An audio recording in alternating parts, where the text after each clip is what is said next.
favorite hip-hop album. I'm gonna start over, is that okay?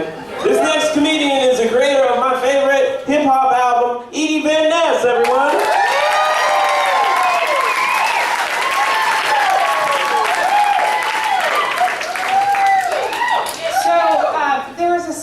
Of our society that is affected by national tragedy more than the rest of us.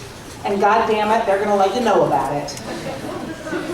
I call these people grief whores. And I think you know what I'm talking about, but if you don't, I'm going to break it down for you.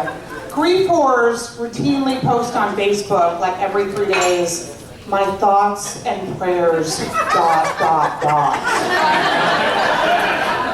Or my personal favorite, tonight I jog for Boston. I mean, weren't you gonna go for a jog anyway? Don't you jog every fucking night of the week? What difference does it make? Oh, I get it. Oh, bringing attention to yourself. That's right, never mind. Another classic grief whore sign. Grief whores routinely attend funerals for people they have absolutely no relationship with. And in the office context, a grief whore will say things like, I have to take bereavement leave to attend the funeral of someone I have never met, but he is my aunt's gardener, and I need to be there to support my family, okay? So I'm gonna take it. So it's high season for grief whores. Grief whores are busy right now. This is a typical grief whore statement. Grief whores are like, I have not even finished posting my thoughts on Facebook about the Boston bomber and where he should be buried, and this goddamn tornado strikes. Now I've got prayer vigils to organize, I've got care packages to send to the Red Cross, and holy shit, this goddamn bridge collapses in Washington State. And the only thing that is more upsetting to a grief whore about that bridge collapse, yeah, nobody died. Everyone's fine. Bridge whores are like, well, there goes my weekend. I was gonna spend the entire weekend telling people about my peripheral connection to this bridge 4 hours from Portland, and now what the fuck am I gonna do?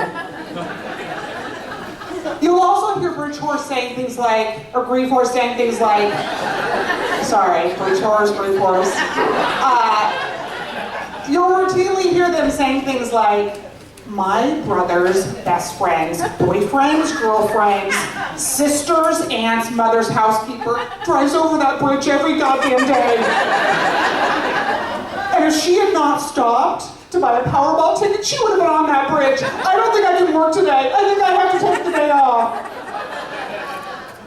So given this high season for grief whores, you know, they reach out to the patron saint of grief whores. They reach out for guidance because they're only one grief whore and they've got everything to get done. And they're like, Nancy Grace, patron saint of grief whores, guide me, guide me.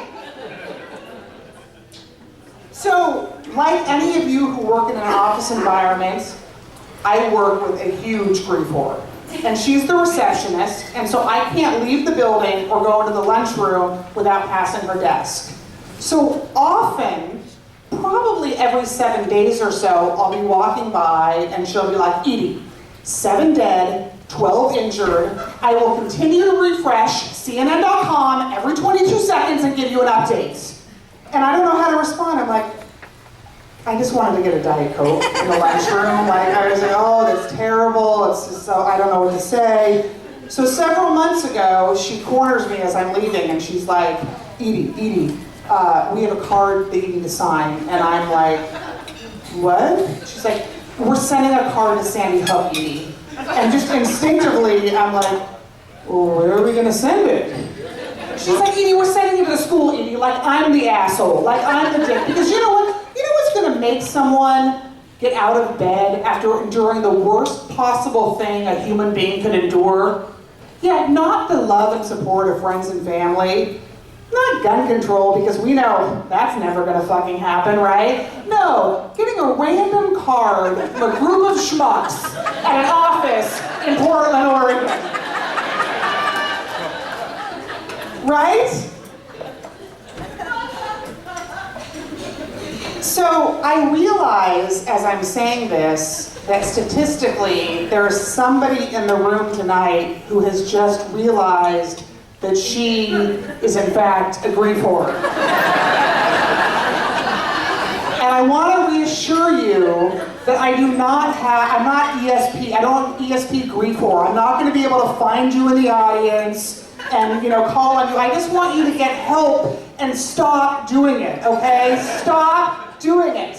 And that's my time. My name is Edie Van Ness.